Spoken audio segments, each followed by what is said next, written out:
Bienvenue dans cette nouvelle chaîne YouTube que j'ai baptisée donc Courez comme vous êtes. Voilà, je me présente, je m'appelle Sam, je suis créateur des programmes Courez comme vous êtes qui sont spécifiques à la prise en charge et à l'accompagnement des sportifs outdoor. Dans ce que j'appelle le sportif outdoor, j'englobe le trailer, l'ultra-trailer, le runner, le cycliste, le VTTiste, le surfeur, le skater, le skieur également. Voilà, donc je vais diffuser à intervalles plus ou moins réguliers, environ tous les 15 jours, une nouvelle vidéo sur la philosophie, un petit peu, ma philosophie de la prise en charge du trailer et donner les pistes, des conseils que je donne également à mes clients pour progresser. Les axes de prise en charge sont la sortie de blessure, la prévention, la progression et puis pour les plus ambitieux, la performance. Je fais une brève présentation de qui je suis. Voilà, donc je m'appelle Samuel Homo, je suis kiné, ostéo et posturologue dans le sport depuis plus de 20 ans. Je suis également préparateur mental du sportif, prof de pilates. Voilà, divers aspects de ma personnalité m'ont amené, mon expérience professionnelle, mon expérience personnelle de sportif également, m'ont amené à réfléchir comment je pouvais amener et faire progresser les gens dans leur pratique outdoor qui est ma véritable passion.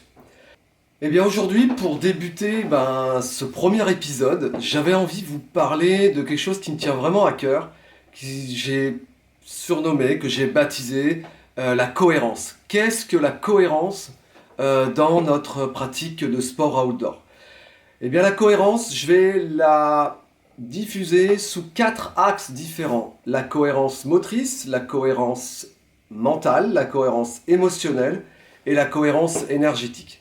Être cohérent, pour moi, c'est avant tout être au plus près de qui je suis, de mes forces naturelles. Je vais d'abord essayer de les connaître, je vais essayer de les comprendre, et ensuite je vais essayer de voir comment je peux faire au mieux pour coller à qui je suis, pour ne pas aller me perdre dans l'envie d'aller coller à une mode ou l'envie d'aller coller à ce que fait le voisin parce que ça ne me correspond pas. L'important quand on veut être cohérent, c'est avant tout savoir qui l'on est. Le premier axe de réflexion, il est sur qui je suis, comment je bouge, quel est mon profil sportif moteur. Pour ça, eh bien, il y a une discipline, une activité qui est, à mon avis, la plus puissante, c'est déterminer le profil sportif de la personne à partir de ses préférences naturelles motrices. Les préférences naturelles motrices sont nées de la science du mouvement depuis 20 à 30 ans, développées notamment en France et en Suisse, et aujourd'hui à l'international, qui ont permis de mettre le doigt sur comment, naturellement, je fonctionne, quelles sont mes forces naturelles. Une fois que je les ai comprises, une fois que je les ai intégrées, que je les ai vues, que je les ai apprises, que je les ai découvertes, et bien ensuite je vais aller me mettre en mouvement de façon efficace. Je ne vais pas aller faire telle ou telle activité, tel ou tel renforcement musculaire, tel ou tel étirement, telle ou telle entre guillemets gamme de course pour les coureurs, telle ou telle position sur mon vélo, telle ou telle attitude, posture sur ma planche de surf ou sur ma planche de snow. Je vais savoir comment moi je suis naturellement. Est-ce que je suis plus dans ce qu'on définit comme quelque chose de plus aérien? Est-ce que je suis plus terrien? Est-ce que je suis plus dans une motricité large, axiale? Quel est mon type de vision? S'il est focal ou s'il est global? Quelle est ma façon de prendre un objet? Quelle est ma façon de me tenir sur une chaise, de me lever, de me tenir sur un vélo, de poser le pied lors de ma course à pied? Je vais comprendre, ça une sorte de carte d'identité motrice de qui je suis, comment je fonctionne. Là, c'est le premier axe de travail que j'ai envie de te faire découvrir. C'est, bien sûr, tu l'as compris, les préférences naturelles motrices, avec également un atout majeur qui est savoir si tu as bien intégré aussi l'intégralité des réflexes archaïques. Ça fera le sujet d'une autre vidéo qui sera vraiment spécifique aux réflexes, mais je te donne le conseil, je te donne l'info aujourd'hui. Si tu as l'occasion de découvrir un petit peu les préférences naturelles motrices et puis l'intégration des réflexes archaïques. Eh bien, crois-moi que personnellement, ça m'a sorti des pépins physiques et ça aide énormément beaucoup de gens que j'accompagne tous les jours. Ok, les préférences naturelles motrices, mais dans quel but? Le but principal est de déterminer ensuite toute une série d'exercices ultra spécifiques à ta motricité, c'est-à-dire du renforcement musculaire, de la préparation physique générale, des étirements, des postures, une dynamique à donner à ta pratique, va être spécifique à ton profil sportif. On va aller voir comment tu as été dans le passé, comment tu es aujourd'hui, et comment tu peux te comporter au mieux dans le futur. Quel est l'historique de tes blessures, l'historique de tes gènes, quelles sont les pistes, toi, que tu imagines aussi pour progresser. Et en fonction de tout ça, eh bien, on part et on propose aux gens de venir travailler spécifiquement tel ou tel groupe musculaire, de telle ou telle façon, dans telle ou telle position, à un certain rythme, à un certain nombre de répétitions. On ne va pas proposer à quelqu'un qui souffre au niveau de son plan postérieur, au niveau des mollets, donc qui a peut-être surexploité son côté, on va dire, aérien. On ne va pas lui proposer des exercices de rebond, on ne va pas lui proposer des exercices sollicitant trop son plan postérieur. On va plutôt peut-être, pendant un certain temps, le ramener sur plus de flexion, travailler le centre du corps, le core training. Voilà un petit peu la philosophie des préférences naturelles motrices, la partie bilan, et puis ensuite la partie exercice. Le deuxième aspect que je voulais aborder aujourd'hui, eh bien, c'est être cohérent dans son aspect mental, dans sa préparation mentale. Tu connais, je pense maintenant, les atouts extraordinaires de la préparation mentale pour le sportif, qui n'est plus aujourd'hui exclusivement réservé à l'élite. Faire une préparation mentale cohérente, c'est faire déjà un état des lieux de la personne. On revient aujourd'hui avec les préférences naturelles cognitives, qui sont un autre aspect des préférences naturelles motrices. À partir de ces préférences naturelles cognitives, on arrive à dresser aussi une petite carte d'identité de l'aspect cognitif, de l'aspect mental, de l'aspect motivationnel de la personne. À partir de ces tests, de ces bilans, eh bien, on vient mettre en place toute une série d'exercices, de réflexions dans la préparation mentale du sportif, par la fixation d'objectifs, par la confiance en soi, l'affirmation de soi, l'imagerie mentale, le discours interne, la gestion du stress, et tas d'autres choses aussi. Mais avant tout, pour éviter de faire du copier-coller, comme on peut voir un petit peu partout, il est important de dresser la carte d'identité un petit peu cognitive de la personne. Et ça, je pense que tu peux être surpris de l'entendre, mais c'est 50% du job, quoi. Voilà. Connaître qui est réellement la personne pour ensuite lui proposer les meilleurs outils qui vont lui être adaptés.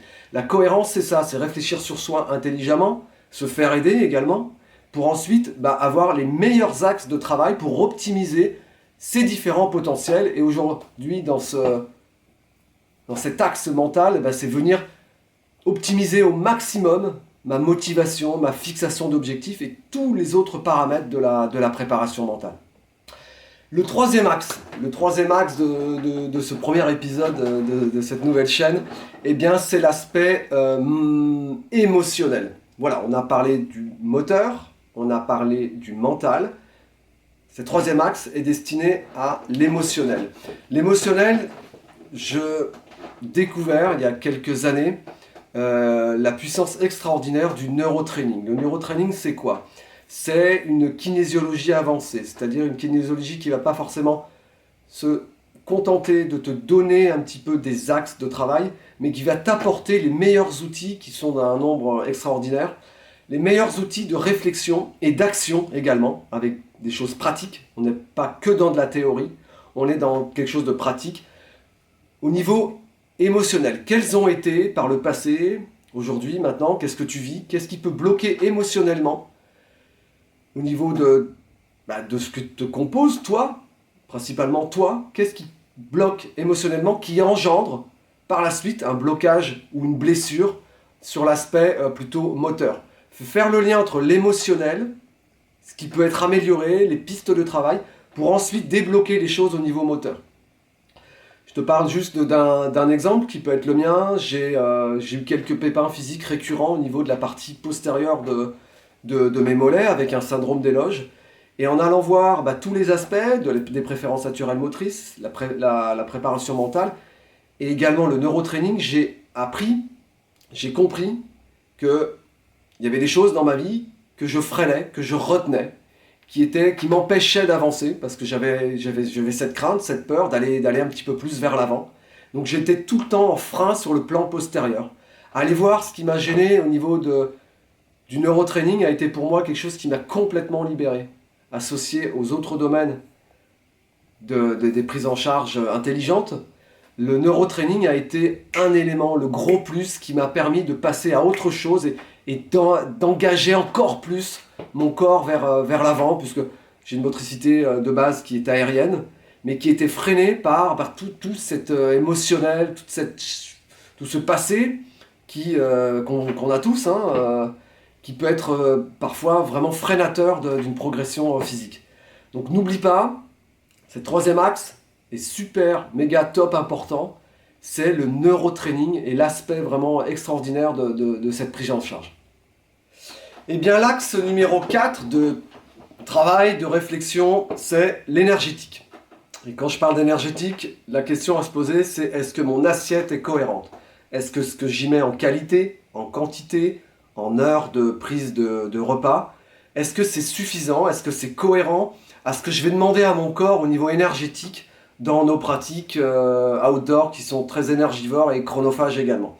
C'est aller voir ce que tu mets dans ton assiette. Est-ce que déjà c'est quelque chose que tu aimes? Est-ce que c'est quelque chose qui est structuré? Est-ce que c'est quelque chose qui, certes, sans te prendre la tête, je ne parle pas de régime pour perdre du poids, est-ce que ce que tu mets dans ton assiette au petit déjeuner, au déjeuner, au dîner, éventuellement une collation dans cette journée, est-ce que c'est suffisant? Est-ce que c'est assez riche? Est-ce que ça ne l'est pas trop? Pour ensuite demander à ton corps un niveau d'énergie suffisant pour coller à tes objectifs, coller à ton envie de progresser, de performer. Est-ce que la réflexion a été faite? Je trouve ça super intéressant d'aller faire au moins un point avec un micronutritionniste. Moi, je suis aussi adepte de la naturopathie ou de la phytothérapie, sans essentiellement baser mon alimentation que là-dessus, mais aller chercher ces activités, ces thérapies pour connaître si ce que tu fais est cohérent ou pas. De toute façon, tu dois le savoir. Si tu as des méga coups de barre, si tu as une perte d'énergie au bout d'un certain temps d'activité, si tu finis un ultra trail sans problème gastrique, on peut estimer que c'est ok. Par contre, si ça ne l'est pas, essaye d'aller voir ce que tu mets dans ta bouffe, ce que tu mets dans ta flotte. C'est vraiment important d'aller faire ce point numéro 4 sur la cohérence dans l'assiette. Je prends l'exemple d'un triathlète qu'on avait suivi il y a quelques temps, qui se posait de la question de savoir si, dans sa partie course à pied, donc il suivait après les deux autres, est-ce que c'était la façon dont il courait qui n'allait pas, puisqu'il perdait énormément de place sur cette dernière partie?